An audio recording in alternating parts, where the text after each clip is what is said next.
Olá amigo, olá amiga, bem-vindo ao canal Professor Rodrigo Batista. Aqui juntos, nós todos os dias estudamos a Palavra do Senhor.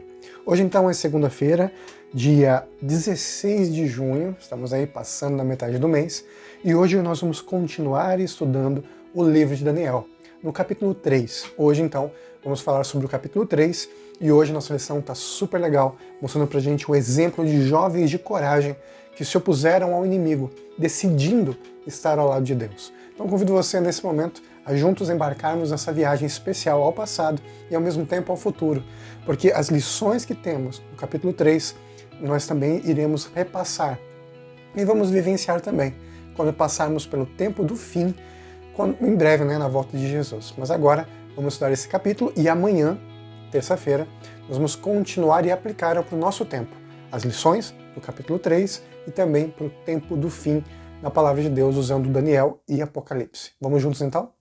Nós vamos ler o capítulo 3 do livro de Daniel, que nos conta uma história que Daniel não está presente. E nós não sabemos porquê, mas tem com certeza alguma razão. Alguma coisa aconteceu ali com Daniel, mas ele escreve a história e passa para a gente um momento em que ele não estava presente, mas os seus amigos, Sadraque, Mesaque e Abednego, Ananias, Misael e Azarias, que são fiéis a Deus e mostram que ser fiel a Deus tem bons resultados. Você já passou por momentos de provação? O fogo queimando ao seu redor? Momentos em que você acha que vai dar tudo errado? O que você fez? Cedeu à tentação? Foi fiel a Deus? Não foi? Pediu perdão depois que você fez alguma coisa errada? Deu glória a Deus por ter passado ileso muitas vezes pelas situações?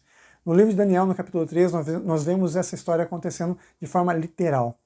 Nesse momento, o rei Nabucodonosor ficou muito orgulhoso, muito arrogante, aquele momento que ele foi humilde, né? E declarou que Deus, o Deus dos céus, era realmente Deus, que podia revelar os sonhos.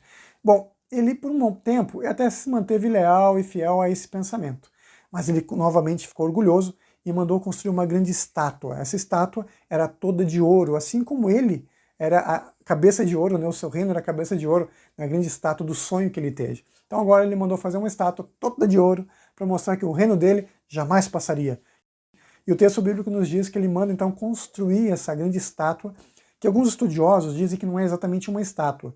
Algumas pessoas acreditam que pelas dimensões que o capítulo 3 nos mostram, essa estátua, na verdade, era um obelisco.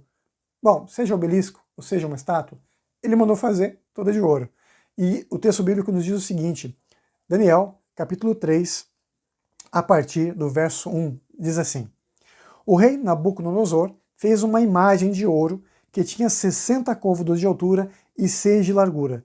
Levantou-a no campo de Dura, na província da Babilônia. Então o rei Nabucodonosor mandou ajuntar os sátrapas, os prefeitos, os governadores, os juízes, os tesoureiros, os magistrados, os conselheiros e todos os oficiais das províncias para que viessem à consagração da imagem que o rei Nabucodonosor tinha levantado. E o texto bíblico continua. Então se juntaram todas as pessoas, né? Aí no verso 4 diz assim: Nisto o arauto apregoava em alta voz: Ordena-se a vós outros, ó povos, nações e homens de todas as línguas, no momento em que ouvirdes o som da trombeta, do pífaro, da harpa, da cítara, do saltério, da gaita, de folhas e toda a sorte de música, vos prostrareis e adorareis a imagem de ouro que o rei Nabucodonosor levantou. Poxa, Rodrigo, você leu tão rápido, eu nem consegui entender direito. Bom, é exatamente essa questão. Esse verso ele é repetido algumas vezes ali no livro de Daniel. E o significado, de acordo com os estudiosos, é porque era uma comédia, era uma forma cômica que Daniel escreveu a história. Vejam bem, olha o que diz o texto, agora eu vou ler devagarzinho para você. Nisto o arauto apregoava em alta voz: Ordena-se a vós outros, ó povos, né, e homens, nações de todas as línguas, no momento em que ouvirdes o som da trombeta, do pífaro, da harpa, da cítara, do saltério, da gaita de folhas e de toda a sorte de música, vos prostrareis e adorareis a imagem de ouro que o rei Nabucodonosor levantou. Essa forma de falar, todos esses instrumentos, era uma forma cômica, era uma piada, era uma forma de Daniel tirar um sarro mesmo da história que estava acontecendo. Porque essa forma de ele falar, ela se repete ali também no verso 7, em outros versos, como se fosse uma repetição, era a forma de humor deles. A gente tem uma nossa forma de humor hoje em dia, né? A gente brinca, conta piadas, e essa foi a forma que Daniel colocou ali, de acordo com os instrumentos que eram usados, né? Mas para tirar um sarro mesmo, para contar uma piada. Porque aquilo era uma piada. O reino de Nabucodonosor não seria eterno. Ele era um idólatra que estava ali adorando uma grande imagem de ouro, né, que ele mesmo mandou construir. E agora queria que as pessoas se prostrassem diante dela. Isso é uma piada, porque Deus mostrou o futuro. E Nabucodonosor não permaneceria para sempre, muito menos o seu reino. Um dia viria o reino de Deus. Nabucodonosor mandou que fosse feito, as pessoas chegaram, o texto continua várias vezes ainda falando sobre os instrumentos musicais, a gente tem ali, mais uma vez, os instrumentos sendo citados no verso, deixa eu ver aqui para você, verso 15 fala mais uma vez dos instrumentos, e vai se falando outras vezes também. E todas as pessoas ali se curvam diante da estátua assim que ouvem o som da música, menos os 3 amigos de Daniel. E eu vou dizer para você, o rei de Jerusalém estava lá, isso mesmo. O último dos reis de Jerusalém, de Judá, também estava lá com sua corte, que veio de Jerusalém, e todos eles se prostraram diante da estátua, infelizmente adorando a imagem que Nabucodonosor havia construído, erigido, não mandado fazer, porque ele mesmo não fazia nada, era rico, mandava os outros fazerem. Enfim, ele fez a estátua, todo mundo se curvou, menos essas 3 testemunhas fiéis de Deus. Nabucodonosor não ficou nem um pouco satisfeito, mas mandou que os instrumentos fossem tocados mais uma vez e que eles se curvassem diante da estátua. Ele deu uma chance. Afinal, eram amigos de Daniel, e Daniel era muito importante para ele.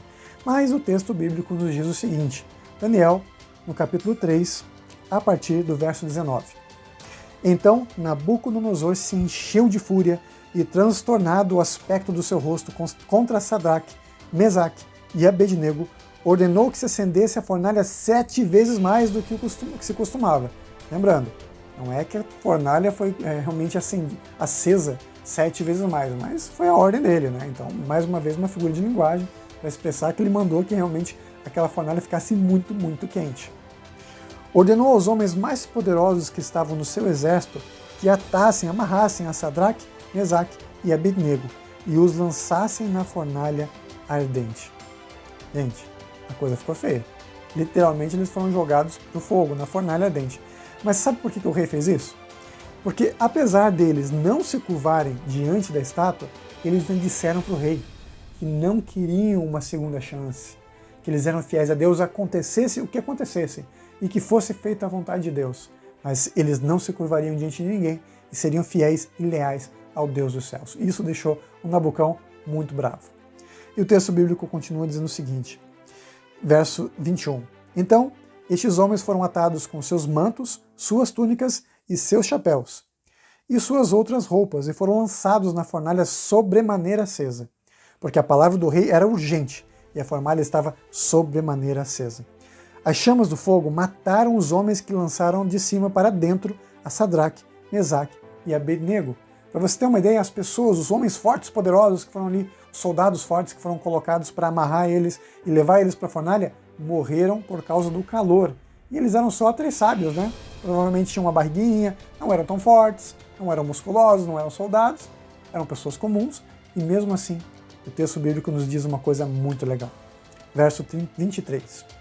Estes 3 homens, Sadraque, Mesaque e Abednego, caíram atados dentro da fornalha sobremaneira acesa. Para muitas pessoas seria o fim, né? Mas o verso 24 diz, então o rei Nabucodonosor se espantou e se levantou depressa e disse aos seus conselheiros, não lançamos nós 3 homens atados dentro do fogo? Responderam ao rei, é verdade, ó rei, nós mandamos os 3. Então orou ele e disse, eu, porém, vejo 4 homens soltos que andam passeando dentro do fogo, sem nenhum dano, e o aspecto do quarto é semelhante a um filho dos deuses. Deus interveio na vida desses 3 jovens, eles não se queimaram, as cordas se queimaram, eles não, nem o cabelo deles se queimou. Né? A gente sabe que o cabelo é muito sensível para o calor, né? Mas nada. Eles estavam andando no fogo como se estivessem andando em um lugar comum, como se tivessem uma calçada simples e lá caminhando numa boa, tranquilos, felizes da vida, porque o anjo de Deus estava lá. E eu digo mais, não era só um anjo que estava lá, era o próprio Jesus que estava lá com eles, salvando e livrando eles do fogo. Deus recompensou a fidelidade deles, mostrando para todo mundo que ele apenas não é só o Deus que revela sonhos e conhece o futuro, né? Mas é um Deus que age em todo momento em favor dos seus filhos. O verso 27 diz assim, ajuntaram-se os sátrapas, os prefeitos, os governadores e conselheiros do rei e viram que o fogo não teve poder algum sobre os corpos destes homens, nem foram chamuscados os cabelos da sua cabeça, nem os seus mantos se mudaram, nem cheiro de fogo passara sobre eles. Falou Nabucodonosor e disse: Bendito seja o Deus de Sadraque, Mesaque e Abednego, que enviou o seu anjo e livrou os seus servos, que confiaram nele, pois não quiseram cumprir a palavra do rei, preferindo entregar o seu corpo a servirem e adorarem a qualquer outro Deus, senão o seu Deus. Nabucão chamou eles para fora, eles saíram, eles viram todos então, viram um milagre, e Nabuco disse o seguinte ainda: Portanto, faça um decreto, pelo qual todo o povo, nação e língua que disser blasfêmia contra o Deus de Sadraque, Mesaque e Abednego seja despedaçado, e as suas casas sejam feitas em monturo, porque não há outro Deus que possa livrar como este. Então o rei fez prosperar a Sadraque, Mesaque e Abednego na província de Babilônia. Nós não conhecemos mais a história deles. O que nós sabemos é que acabou aí, né? Pelo menos a parte deles ali atuando na história do livro de Daniel. Mas eles prosperaram no reino de Babilônia, nas províncias ali, na província de Babilônia, onde foram colocados como pessoas importantes, permanecendo então nos seus cargos e talvez até sendo mais elevados ainda. Deus nos mostra através dessa história que quando somos fiéis e confiamos em Deus, aconteça o que acontecer, temos um céu nos esperando, o próprio Jesus trabalhando por nós e agindo no que for o melhor, tanto para o reino de Deus quanto para as nossas vidas aqui nesse mundo. Lembrando que quando somos fiéis, Deus sempre pode atuar. Vamos juntos orar?